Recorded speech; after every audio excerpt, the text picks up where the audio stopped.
So now he's letting them know where the problem is.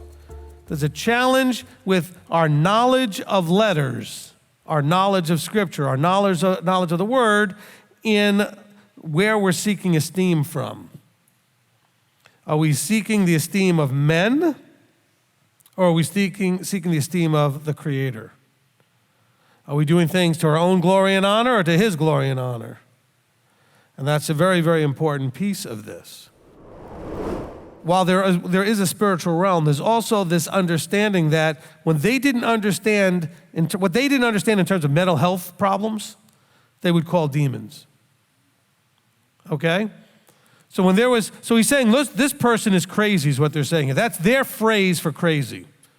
He has a demon. In other words, he's out of his mind. But they didn't understand somebody having mental health issues. They thought it had to be an external thing causing everything. I'm not saying there aren't external things. I'm just simply saying so in this conversation, the crowd says, he's crazy. You're crazy. Who seeks to kill you? It's not like you have a demon. He says, and you seek to kill me. He says, why then do you seek to kill me? He says, you're crazy. Nobody's trying to kill you. So let's understand the idiomatic phrase there. Where we struggle, though, as teachers, and a lot of us, you parents really need to understand this with your children. So the reason you struggle a lot of the time when you do struggle is because you've not been willing to adjust your approach. You just keep hammering your constantly the same approach into that kid, expecting the kid to understand it when they don't. So what makes a good teacher? Someone who can teach you the same thing 15 different ways and they're still teaching you the same thing. They're not watering it down. They're not altering it. They're just finding a different way to say the same thing. You know, we're told in Psalm 119, thy word, verse 105, right? Thy word is a lamp unto my feet. What does a lamp do?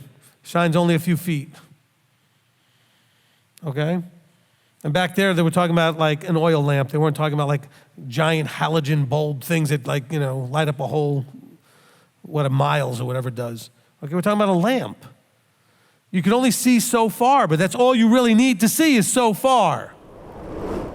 And don't forget, this whole word known again always has to do with relationship. It's a relational term.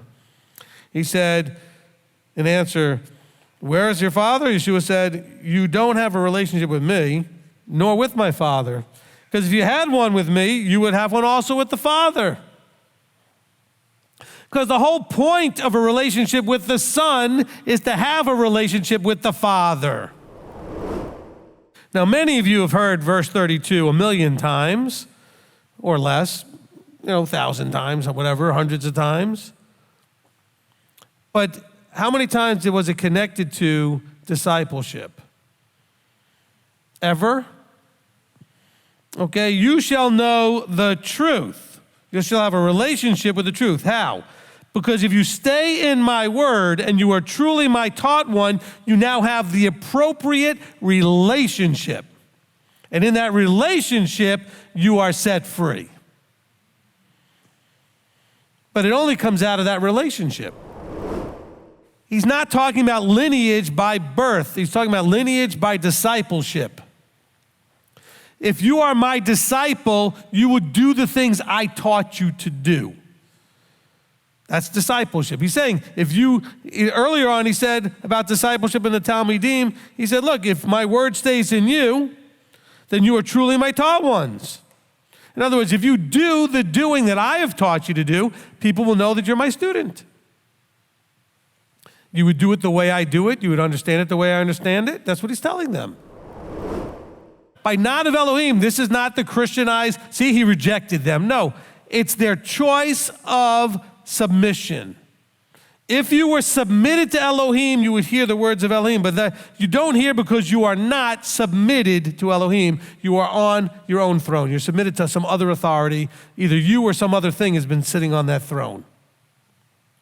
That's what he's talking about here. He's talking about all of this still in the role of discipling. It all goes back to verse 31. If you stay in my word, you're truly my taught ones. But you stay in somebody else's word, so you're somebody else's taught one, or you're self-sovereign. You're in your own word. I say to you that before Abraham came to be, I am. He's trying to teach them. It's always been about me. Am I trying to get you to see the Father? I've been the representative of the Father here in the below.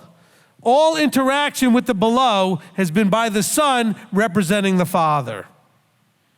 Maybe that's the way I need to word it. All of the interaction in the below to help the below understand the above and to connect the below with the above has been through the Son. You want all of that? You got to do all of that. But you got to remember, you got to struggle against being part of the below. You dwell here in the below. And in the below, we have a whole different way of thinking, seeing, understanding, and it takes a lot of discipline to submit to the revealed as he reveals the above to you.